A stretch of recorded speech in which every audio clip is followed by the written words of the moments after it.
Sinaksihan ni Pangulong Ferdinand R. Marcos Jr. ang panunumpa ng mahigit 3,000 guro at school heads sa Cebu sa ilalim ng Expanded Career Progression Program.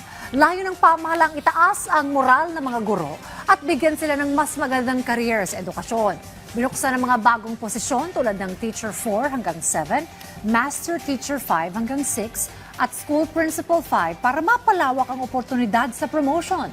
Tiniyak ni Pangulong Marcos Jr. na tinututukan ang kapakanan ng mga guro dahil sila ang humuhubog sa mga susunod na lider ng bansa.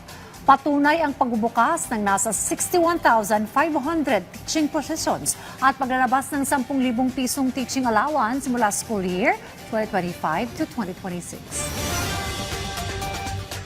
Kung dati po, may pangamba kayo na matatapos ang mahabang panahon ng serbisyo, hindi kayo mapopromote.